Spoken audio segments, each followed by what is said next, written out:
సీఎంకు త్రుటిలో తప్పిన ప్రమాదం. నోవాటెల్ లిఫ్ట్ లో సాంకేతిక లోపం, ఓవర్ వెయిట్ కారణంగానే ప్రమాదం. 8 మంది ఎక్కాల్సిన లిఫ్ట్ లో 13 మంది ఎక్కుతారానే. 13 మంది ఆ బరువు తట్టుకుంటుందా? అది ఒక్కసారి సడన్ గా ఇట్లా కృంగిపోయిందట. శంషాబాద్ నోవాటెల్ హోటల్లో ముఖ్యమంత్రి గారు ఉన్న లిఫ్ట్ లా 13 మంది ఎక్కుతారు. అరే మా ముఖ్యమంత్రి సార్ ఏం కావాలి? మా సార్ నవ్వుకుంటుండాలి. రేవంత్ రెడ్డి గారు నవ్వుకుంటా ఈ రాష్ట్రాన్ని పరిపాలించాలా. ఏదో సామాన్య వ్యక్తి ఉన్నట్లే మొత్తం గుంపు గుంపు ఎక్కేసరికి అదంతా ఆగమాగం అయిపోయింది. ఆ కొద్దిసేపు అక్కడ కొన్ని క్షణాలంతా కూడా ఉత్కంఠభరితంగా అయిపోయింది. అరే ఏమైపోయింది, ముఖ్యమంత్రి గారు ఉన్నారు లిఫ్ట్ లో అని చెప్పి. సో అప్పటికి ఆ సిబ్బంది వచ్చి కొద్దిగా తీసి అందరిని కూడా బయటికి తీసేటటువంటి ప్రయత్నం చేసిరట. కొంచెం త్రుటిలో తప్పింది ప్రమాదం, ఓవర్ వెయిట్ కారణంగా.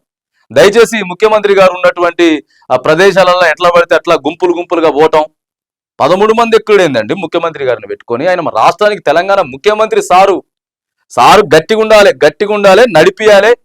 ఈ విమర్శలు ఏలెత్తేది ఇవన్నీ చెప్తాం. కాకపోతే ముఖ్యమంత్రి గారు సుభిక్షంగా సురక్షితంగా ఉండాలని చెప్పేసి అయితే మనం కోరుకుంటా ఉన్నాం.